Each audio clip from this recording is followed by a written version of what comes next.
Welcome to today's video. By the end of the video, you're going to be able to play either that piece of music, if you want to view it as that piece of music, or those three pieces of music joined together. Three very small sections, very easy to learn, and when you interweave them, then it's easy enough to get going. What we're going to do is we're going to look through how to play that in just a hands-on approach without reading the music, and then we will look into how it would look on music, which will teach you about how music works within this context and then within the wider context, which is very much how I teach. At the time of posting this video, I have 35 subscribers, which is brilliant. I really like that because it's 35 honest subscribers that I actually know, which is good. They are students of mine. My students subscribe to what I do, so I post these little videos so that they can look back over them. That's one thing. It helps with practice. But the other thing is that they can get inspired with new tunes they hadn't thought about. I'd suggest that you subscribe because of exactly the same thing. Hit the notification button and you'll see when I've uploaded new ideas. So I often get my best ideas when I'm out walking the dog, and I come back and I'll post those ideas online. I have the ideas so that you don't have to think about ideas to generate yourself. You get new inspiration. As I said, I've got 35 subscribers at this point, which is great. It shows some of the reach of my teaching. I've got more students than that. But the more people the teaching reaches, the more are inspired to play, either coming for lessons with me, which I think would be brilliant, or just getting involved with music. It's a great thing. So share these videos and you know, let's inspire people to start playing. Hopefully you enjoyed the video. Hopefully you enjoy everything you watch on YouTube, but it doesn't, from a teaching perspective, from a teaching point of view, it doesn't give you feedback. So watch the video, get some ideas, and either get lessons with me or lessons with another teacher. But do get feedback. It's so important. There's only so much you can learn from these videos. So that said, let's have a look into what we're doing here. So first things first, I'm going to show you just the intuitive approach to this before we get into the learning, the notation stuff. I had a new student last night who, it was the first time they put their hands on the guitar. And because it was the first time they put their hands on the guitar, they were just going by feel, which was great. That's a huge part of what we do. And they came across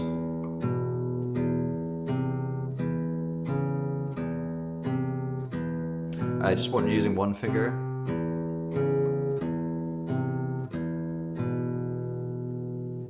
If you are new to guitar, then it's going to be a little bit sore doing that for the first few times, but well, first few months, but you'll get used to it. So they did this by feel, and we wound up with James Bond. We're heading in that direction. Now, this is the lowest note in the guitar. What I can do is I could write this down here. I'm going to do it for you to demonstrate, but you can see this is glowing red. I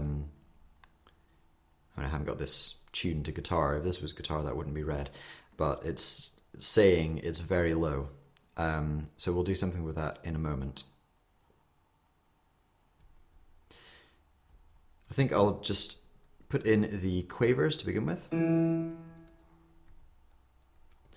So something which is worth saying at this point is that in these lessons you're not going to see any cuts or any post-production editing because you don't get that in real life. I want to demonstrate what it is that I actually do as a teacher, and I don't have any cuts of camera angle. If you want to see something new, then I move around to show you it on the guitar.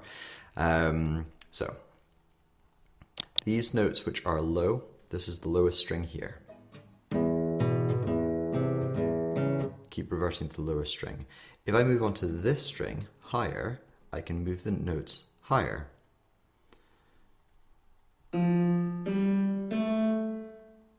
So this is the note A. The lowest string is E. The next string across is A. And the next string, the one that we're actually going to do this on, is D. So let's show you a little bit about how notes work. This is an A across here. A, B, C, D. I just counted 4 up the alphabet.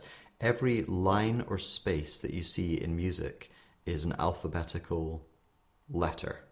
So we counted from this second line down. That was A, came up to B, came up to C, and up to B. There, up to D. So A, B, C, D, 4 positions up.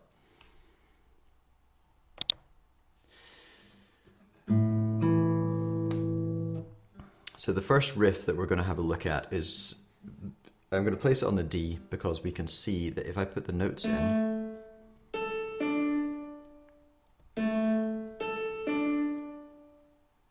it hasn't quite got the hint that I'm playing these up the octave yet.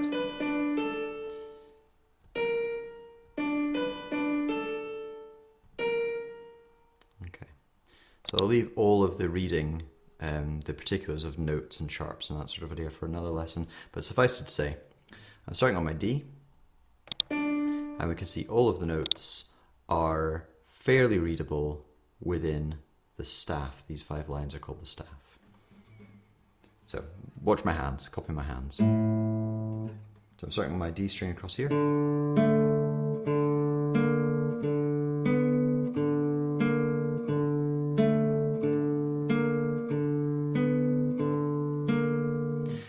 And that's what's going on there. Something which is worth me putting in is a repeat bar, because you saw that what I was doing was taking the same piece of music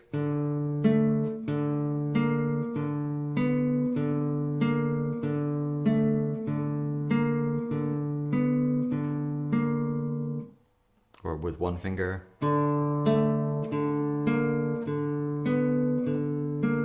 whichever tune which is this easy, there's no problem with doing it with one finger. Obviously the more fingers you use, the faster you'll be able to go. And as you repeat that, you get that. Something that you will learn as I'm marking things in is you'll see how to use Sibelius as well. So I'm going to I can either click on here to make this all into quavers, or if I use my number pad, I find it a bit faster to use the number pad on the right hand side of my keyboard. And these notes across here are reflected exactly in the same way on the number pad. So my enter key is this one here, and the number 3 here is the quavers. So little shortcut if you didn't know, pressing number 3 is the quavers, and so on.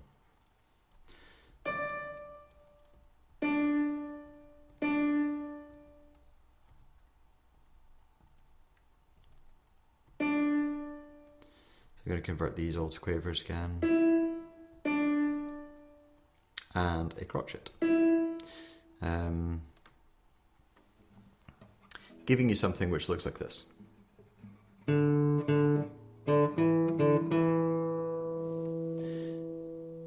So here, we have this note here, which is D, up 1 will take you to D sharp, and then up 1 again takes you to E. So we're on the 2nd fret playing the E.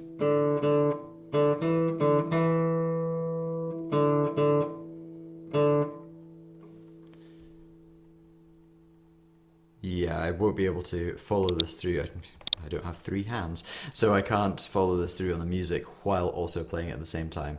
So you got this D, D, rest. This one over here is a rest. D, D, rest, D.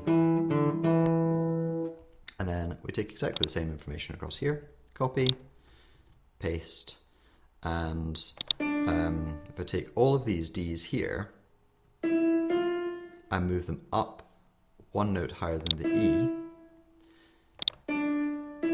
remembering that the E was on the 2nd fret, we're now going to be on the 3rd fret here, one note higher. So this riff and this riff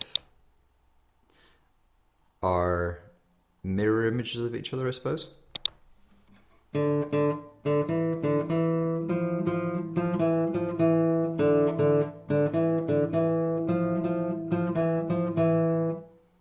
So, like being read a story as a child, you're doing most of your learning by looking at what I'm doing, but just being aware of what the notes are across here helps with the learning process. I'm going to put a repeat bar at the beginning here and a repeat bar at the end, which means that we have 2 separate bits of music now. Remember I said at the beginning of the video I'm going to teach you this piece of music, or these 3 separate bits of music which you can then interweave. We have this one over here.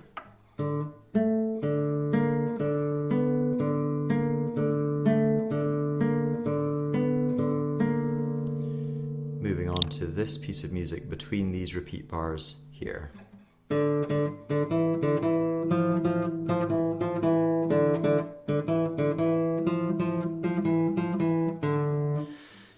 So if you're playing an instrument which uses the treble clef, which is across here, you can play this.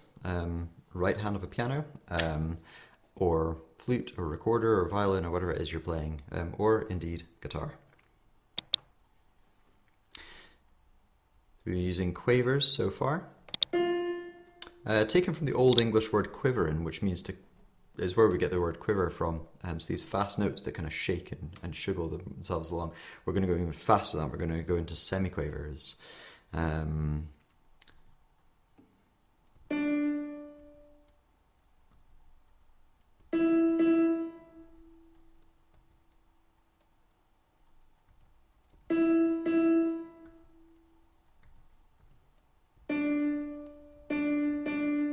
Oops. So it gets quite quick here with the semi-quaver, semi meaning half, and quaver, as I say, being quivering.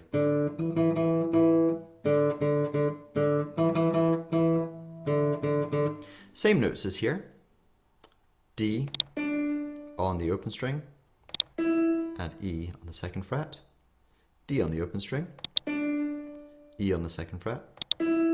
Same notes, but just played on a slightly different rhythm, which creates that sense of a theme throughout the whole of the series of James Bond films.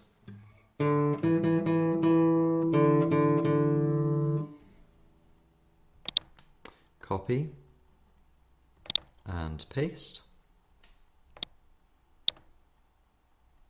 and just going to draw this out here. And then we drop down, not quite to the key notes there, but down to the E, so it doesn't sound quite so finished. It would sound really finished if I drop down to the D. But here we have our 3rd piece of music.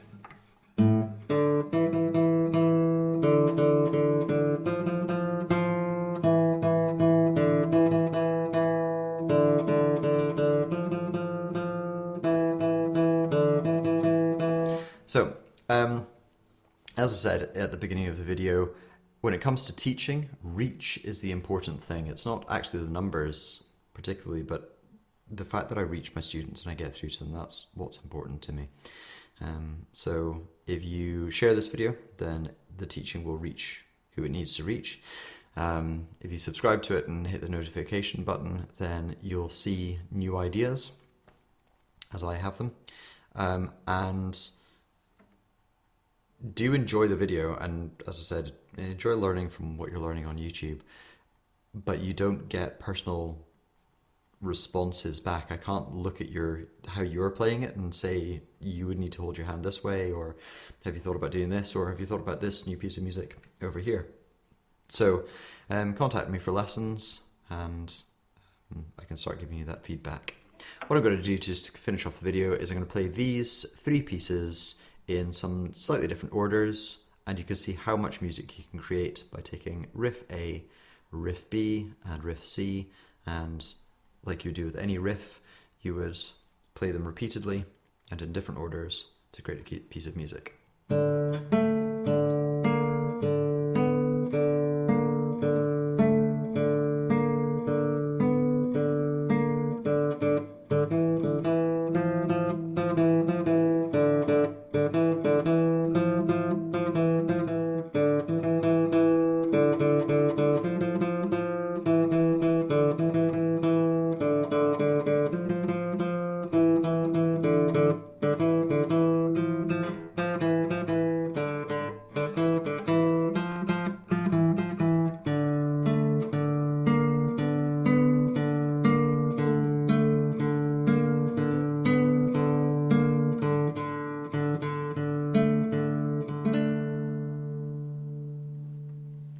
I'll see you next time.